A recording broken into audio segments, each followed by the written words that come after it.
Well, here we are in classy St Kilda, which is about 10 kilometres south of the Melbourne CBD. And now it's time to reveal this amazing sustainable house. Looking from the outside, it looks quite humble, but inside, it's a totally different story. Let's go and have a look.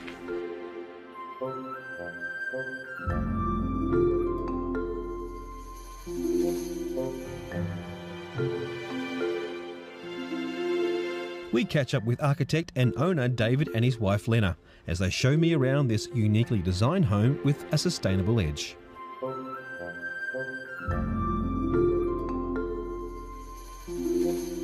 I think one of the elements, just seeing this part of the house already, is sustainability is not necessarily about being daggy and hay bales and mud brick, but it's about class. And this is a very classy building, really, really clever in its approach, and yet it's really sustainable. That's always been a drive for our business, to create sustainable architecture that's also contemporary design. So you actually built the house too, didn't you? That's correct. Wow, so you're the client, you're the architect, and you're the builder. It was good that I could really trust him in the design. Yeah. And yeah, maybe just support in whatever I could. Is it more expensive to use sustainable materials? In most parts, yes. There was one material, however, that is recycled that wasn't more expensive. In fact, I think as far as our cost comparisons go, it actually became a cost saving. Okay. And that was the Replas product, who make a plastic sheet using recycled milk bottles, and we've used that as internal and external cladding for showers and walls.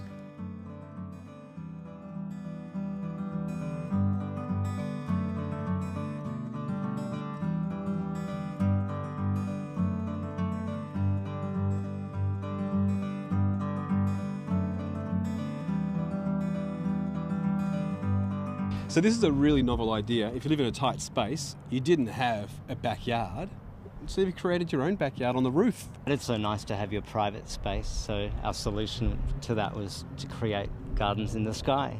And that's effectively what we're standing in right now, which is just great. And obviously Ed here is absolutely loving it. He does. Yeah. It's his favourite spot. Now, I've noticed around the house there's lots of little knick-knacky things. Like behind us we've got like a kettles, and we've got broken plates, and we've got really interesting character pieces. Who's the person responsible for that, and what do you call that? Look, I'm attracted to beautiful objects. Yeah. The broken plates you mentioned were actually excavated out of the site during construction. Is that for real? So Yeah. they're very old plates. Yeah. The more I find out about this house, just the more interested I am. I mean, it's just not your typical home where there's a story behind every single thing I look at. It's just brilliant. So, Leonard, where does the tour take us next? I think you'll be impressed with the bathrooms. Can't wait to see it. Sure. There are two stunning bathrooms that serve the dual purpose of, well, being a bathroom, and the other is to act as gills for the home, if you like. When the windows are open, cool air is sucked up and filters through the entire interior of the home. The home is fitted with Raven weather seals so that none of the cool air escapes and the hot air stays in during the winter. Okay, wow, these colours are pretty bold in this beautiful bathroom. So what was you thinking behind that when you designed that? I wanted to choose some really fun, bright colours. Yeah. But I didn't want to go too crazy. These are pretty crazy. Yeah. How did you cope when you first saw them? It took me a while to accept that. Okay.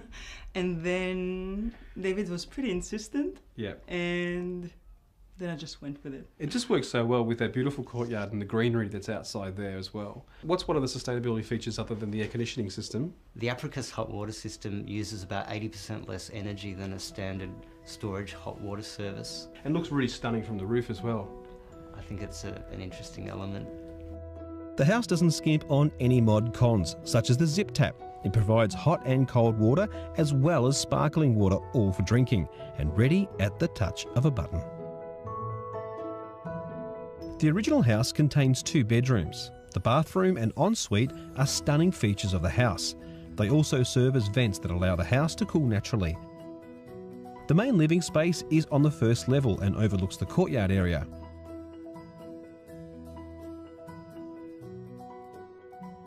Well, thank you so much for showing me around your house today. I've learnt a lot and I'm feeling quite inspired.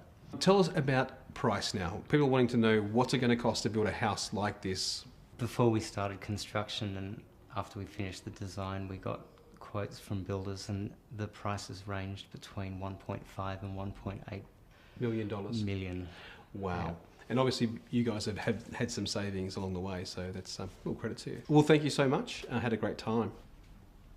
Well, if you've got a project you think would suit the show, then go to besthouses.com.au and send us some pics. Also, while you're there, don't forget to vote for the house you think should win today's episode. Well, thanks for being part of the show. We'll see you next time.